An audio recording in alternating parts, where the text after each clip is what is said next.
Yes, good afternoon everyone. फटाफट से 5 से 7 मिनट में एक इम्पोर्टेंट चीज डिस्कस करते हैं कि मोस्ट इम्पोर्टेंट टॉपिक क्या होना चाहिए एडवांस अकाउंट के एग्जामिनेशन में। एग्जाम बहुत पास में आप लोगों का, तो अभी के टाइम में बिल्कुल टाइम वेस्ट नहीं करेंगे। जितना शॉर्ट वीडियो हो सकता है उतने शॉर्ट वीडियो में आप लोगों को ये कंटेंट प्रोवाइड करते हैं, ठीक है। एंड जो मैं बता रहा हूँ कि आपको अपनी रिवीजन में या लास्ट रिवीजन में इंक्लूड जरूर करना है।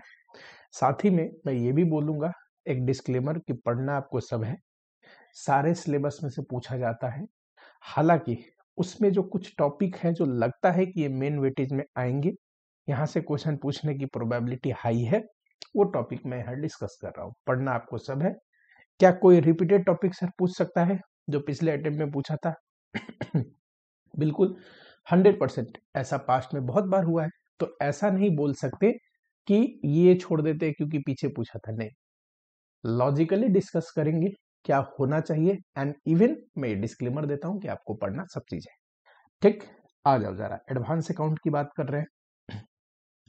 अगर मुझसे पूछोगे कि सर एडवांस अकाउंट का एक्सपेक्टेड लेवल आपको क्या लगता है एग्जाम में, सिंपल और क्लियर में बोल रहा हूं, एवरेज प्लस थोड़ा सा लेंदी, ठीक है। वो भी जो बच्चे प्रैक्टिस ज्यादा करेंगे उन्हें लेंदी नहीं लगेगा, बट हमें तो ऑन एन एवरेज सारे बच्चों को ध्यान में रख के बोलना है। तो मैं ये बोलूंगा कि थोड़ा पेपर आपको लेंदी लग सकता है, बट जो लेवल होगा टफनेस का वो एवरेज होगा।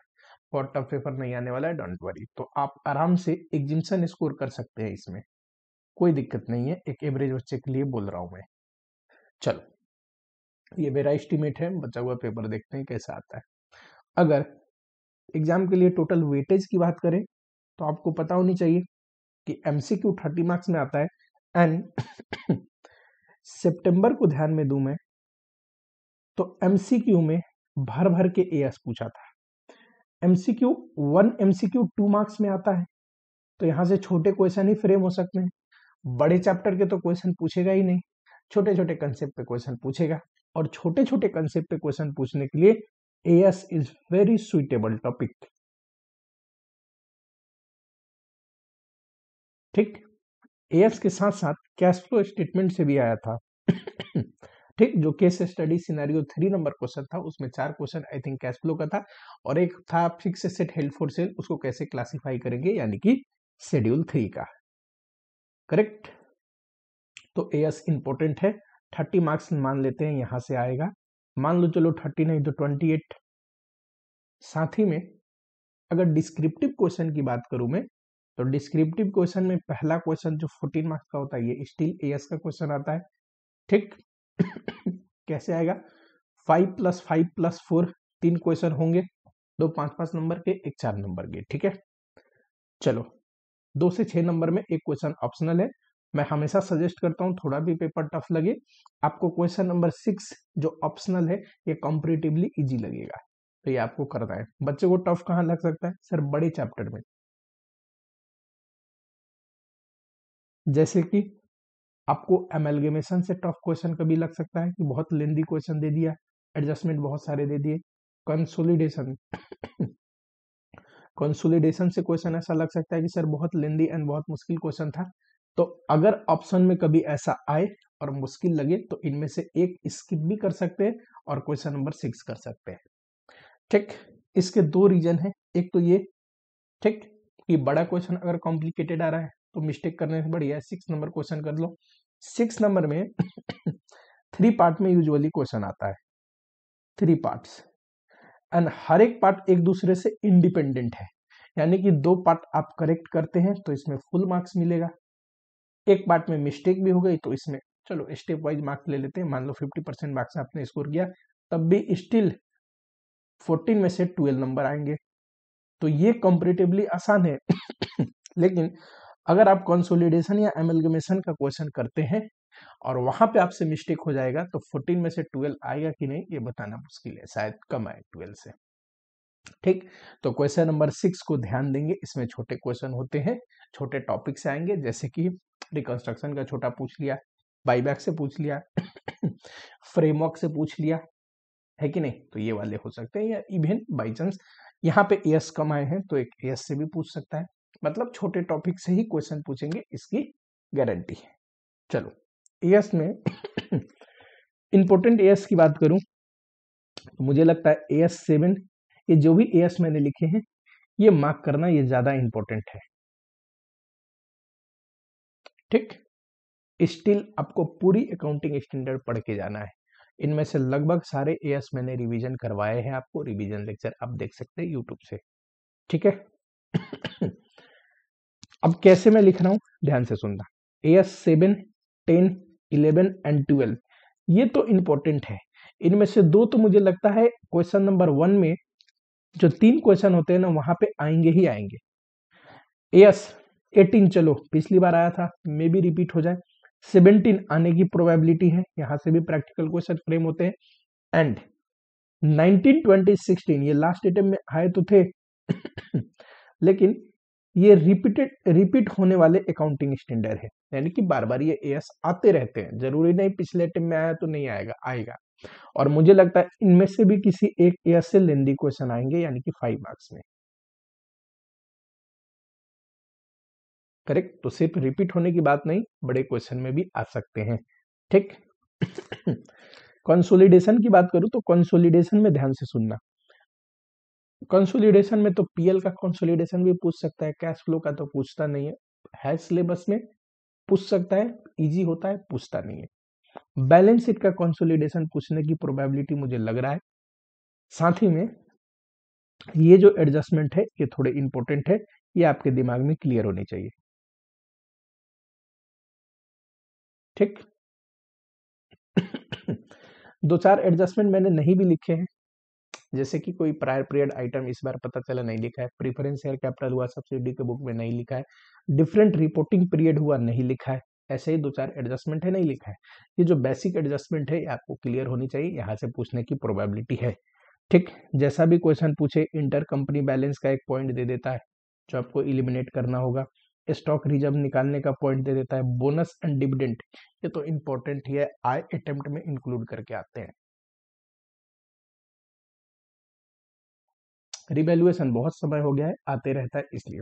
एसोसिएट पे क्वेश्चन पूछ सकता है, इक्विटी मेथड से जो हम पढ़ते हैं बैलेंस शीट डेट पे इन्वेस्टमेंट की वैल्यू करने का, और यहां से मे बी 5 to 7 नंबर का क्वेश्चन पूछा जा सकता है। ठीक, जॉइंट वेंचर मुझे नहीं लग रहा है इंपॉर्टेंट, मैंने नहीं लिखा, पढ़ के आपको सबको जाना है, मैं बार बार ये डिस्क्लेमर दे रहा हूं आप लोग को। ठीक, अमेलगमेशन पीसी कैलकुलेशन क्लियर होनी चाहिए। मुझे लगता है एक कंपनी दूसरे को टेक ओवर करे ऐसा क्वेश्चन आएगा, दो कंपनी मिलके अमेलगेमेट होके एक नई कंपनी बना रहे हैं ये ना आके ऐसा क्वेश्चन आएगा। इसमें क्या है कि अगर नई कंपनी का बैलेंस शीट आप बनाते हो तो इन दोनों का एसेट लायबिलिटी को इनकॉर्पोरेट करना पड़ेगा जो हम टेक ओवर करके आते हैं, पर इसमें तो सिर्फ एक ही कंपनी है जिसको हम टेक ओवर कर रहे हैं, तो थोड़ा आसान हो जाता है। ठीक, तो टेक ओवर का क्वेश्चन आएगा। एंड मस्ट प्रोबेबली कि मुझे ऐसा लगता है कि क्या आना चाहिए इसमें, सर इसमें आएगा कि नया जो कंपनी है ना उसकी बैलेंस शीट आफ्टर ऑब्जर्वेशन। ठीक, ध्यान रखोगे तो एक क्वेश्चन ऐसा देख लेना। पुराने कंपनी का बुक क्लोज करने का क्वेश्चन पहले आता था, मुझे नहीं पता क्यों इतना अब इंपॉर्टेंट नहीं देता इंस्टीट्यूट, पर बहुत अटेम्प्ट में इसको लेस इंपॉर्टेंट कैटेगरी में इंस्टीट्यूट ने रख रखा है। बार बार जो नई कंपनी है उसका बैलेंस शीट शेड्यूल 3 के अनुसार आपको बना के दिखाना पड़ेगा आफ्टर अमेलगमेशन। ठीक, नेक्स्ट फाइनेंशियल स्टेटमेंट से छोटे कंसेप्ट पे क्वेश्चन पूछेंगे, full fledged balance sheet PL बनाने पे क्वेश्चन ना पूछे तो मैक्सिमम वेटेज देखने को मिल सकता है 7 नंबर, उससे ज्यादा नहीं। ठीक अब जो फाइनेंशियल स्टेटमेंट से छोटे क्वेश्चन पूछ रहे हैं तो हो सकता है कि बाईबैक में ऐसा क्वेश्चन पूछे जिसमें आफ्टर बाईबैक आपको बैलेंस शीट बनाना हो, तो वो वाला एक जो क्वेश्चन है ना देख के जाना, जिसमें कुछ एंट्रीज भी दे सकता है, इन्वेस्टमेंट सोल्ड हुआ है, कुछ रिडीम्शन हुआ है, हो सकता है डिविडेंड पे करा है हमने, ये सारी एडजस्टमेंट करके फिर बाईबैक करो एंड सबको इनकॉर्पोरेट करके बैलेंस शीट बनाओ। ये क्वेश्चन इंपॉर्टेंट लग रहा है, मे भी पूछ सकता है। ठीक कैश फ्लो स्टेटमेंट मुझे लगता है बाई चांस आया भी तो छोटे कंसेप्ट पे आ जाएगा, ठीक, कि डायरेक्ट मेथड से छोटा क्वेश्चन दे दिया, या फिर कोई एक पर्टिकुलर ट्रीटमेंट पूछ दिया आपसे कि ये दिया अकाउंट बना के ये पता करके बताओ, या invest cash flow from investing activity करके बताओ, मतलब छोटा क्वेश्चन, ठीक। रिकंस्ट्रक्शन, रिकंस्ट्रक्शन से पूछने की प्रोबेबिलिटी स्मॉल क्वेश्चन में ही मुझे लग रहा है, ठीक। तो रिकंस्ट्रक्शन भी आपको पता है, रिकंस्ट्रक्शन तो इजी चैप्टर में आता है। जर्नल एंट्री बहुत आसान है और छोटे में पूछ रहा है तो मे भी सिर्फ जर्नल एंट्री पूछे, मुझे ऐसा लगता है कि रिकंस्ट्रक्शन का जर्नल एंट्री आया है, ठीक। चलो, ब्रांच में 7 नंबर का क्वेश्चन आने की प्रोबेबिलिटी है, एंड मुझे ऐसा ब्रांच में टॉपिक बहुत ज्यादा है। डिपेंडेंट मेथड में 4 मेथड से करते हैं, फिर इंडिपेंडेंट ब्रांच की अकाउंटिंग, फॉरेन ब्रांच की अकाउंटिंग, मुझे ऐसा लगता है डिपेंडेंट ब्रांच की अकाउंटिंग पूछेगा, और उसमें भी स्टॉक एंड डेटर मेथड थोड़ा मैं इंपॉर्टेंट मार्क कर रहा हूं, ठीक। एक समय हो गया जर्नल एंट्री नहीं पूछता है, ठीक, इंडिपेंडेंट ब्रांच के केस में। अगर पूछता है तो मैं मान के चलता हूं 4 मार्क्स में पूछेगा, क्वेश्चन नंबर 6 में क्वेश्चन नंबर 6 में, ठीक। तो ब्रांच इंपॉर्टेंट है, इंडिपेंडेंट का जर्नल एंट्री पास करने आनी चाहिए। जर्नल एंट्री अगर आप समझ जाओगे एंट्री पास कैसे होता है, तो एंट्री तो कैसा भी दे बहुत आसानी होता है, ठीक है। इसकी भी रिवीजन लेक्चर है, आप यूट्यूब से देख सकते हैं, एक लेक्चर में कराया है, ऑलमोस्ट सारी एंट्री कवर्ड हो जाएंगे, बढ़िया कंसेप्ट समझ में आ जाएगा। एंड डिपेंडेंट ब्रांच पे पूछा तो ये 2 मेथड मुझे लगा इंपॉर्टेंट, तो मैंने मार्क कर दिया, ठीक। बाईबैक समझा दिया आपको। फ्रेमवर्क से क्वेश्चन पूछेगा तो छोटा क्वेश्चन आएगा, क्वेश्चन नंबर 6 में ही आएगा कोई ठीक। छोटे में क्या पूछ सकता है, सर अगर going concern ceases to exist है तब कैसा प्रॉफिट एंड लॉस स्टेटमेंट बनता है, ठीक। ये हो सकता है एलिमेंट ऑफ फाइनेंशियल स्टेटमेंट में इक्वेशन हमने पढ़ा है ना, वो पूछ सकता है। मे बी कैपिटल मेंटेनेंस पे पूछ सकता है, कैपिटल मेंटेनेंस पे भी पूछा हुआ बहुत समय हो गया, यहाँ पे भी पूछ सकता है, ठीक। एक टॉपिक मैंने नहीं लिखा है, measurement of element of financial statement, क्यों नहीं लिखा है, मुझे लगता है इस पे क्वेश्चन नहीं पूछेगा। ये टॉपिक में से कोई एक आ जाए तो कोई बड़ी बात नहीं है, 3 ही टॉपिक इंपॉर्टेंट लिखा हूं, तीनों में से एक एक क्वेश्चन ही है, देख लेना, ठीक तो ये रहा जो आपको इनकॉर्पोरेट करना है लास्ट दिनों में, कि हाँ, एक नहीं होता कि रिवीजन करने के बाद सर कुछ तो अंत में क्विक रिव्यू करके जाएंगे, तो ये टॉपिक जरूर क्विक रिव्यू करके जाइए।